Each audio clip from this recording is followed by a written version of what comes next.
Predovšetkým by som chcel, dámy a páni, zdôrazniť, že takýto vážny plán, ako je predložený, sa nedá realizovať bez súhlasu Ukrajiny.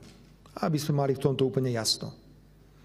Ak je niečo na papieri a má to 28 bodov a dotýka sa to predovšetkým Ukrajiny, nie je možné nadiktovať nejakému členskému štátu, že to musí akceptovať. Preto prvou základnou podmienkou realizácie tohto obrovského plánu je súhlas Ukrajiny. Po druhé, by som rád videl aktívnejšiu úlohu Európskej únie, pretože v pláne sa ráta okrem iného napríklad aj so 100 miliardami eur, ktoré by mala únia použiť na obnovu a rekonštrukciu Ukrajiny. Ale okrem toho tam nevidíme vôbec nič, čo by vťahovalo Európsku úniu do rozhovoru. Nebudem teraz komentovať, že prečo to tak je. Poznáte môj názor. Zahraničná politika Európskej únie je nulová. Zdá sa, že aj rešpekt veľkých hráčov voči Európskej únii je veľmi malý. A to je pravdepodobne aj dôvod, prečo sa priamo Európska únia nedostala za rokovací stôl a nebola súčasťou prípravy a tvorby týchto mimoriadne vážnych podmienok mierovej dohody. Pamätáte sa, keď som povedal, že základným predpokladom mierovej dohody je dohoda, že Ukrajina nebude členským štátom NATO. Ste tu ochkali. Ochkal celý úrad vlády. Bolo vás počuť v každom priestore a v každej miestnosti. A zrazu to dnes všetci beriete ako samozrejmosť.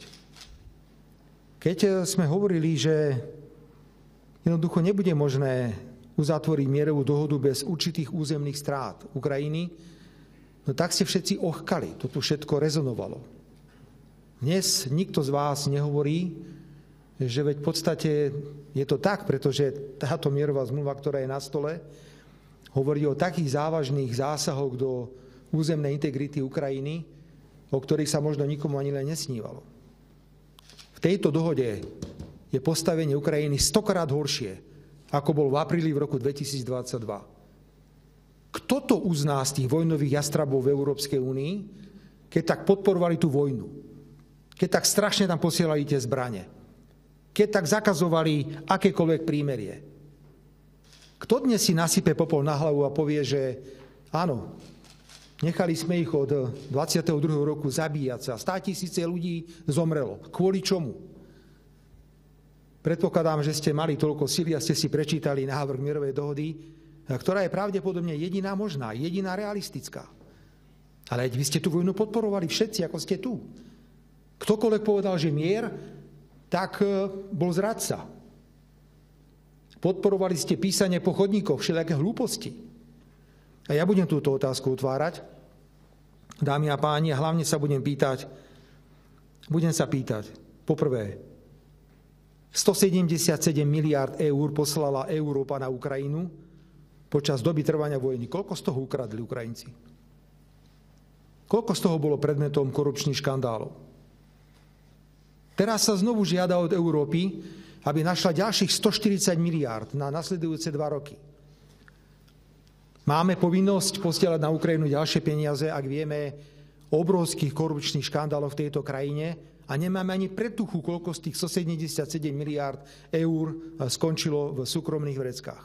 Pripomínam, že ako predseda vlády nebudem podporovať žiadne právne a legálne mechanizmy, ktoré by viedli ku konfiškácii zmrazených ruských aktív, pretože to vyvoláva obrovské právne pochybnosti, vyvoláva to možnosti arbitráže, ale predovšetkým vyvoláva to možnosti obrovského revanšu zo strany Ruskej federácie voči majetku, ktorý môže mať ktorákoľvek členská krajina Európskej únie na území Ruskej federácie.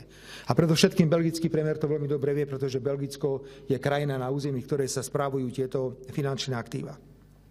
Preto mi dovolte, aby som pre slovenskú verejnosť, pretože nie každý má možnosť hneď všetko vidieť, zopakoval podmienky, ktoré navrhujú Američania ako mierovú dohodu.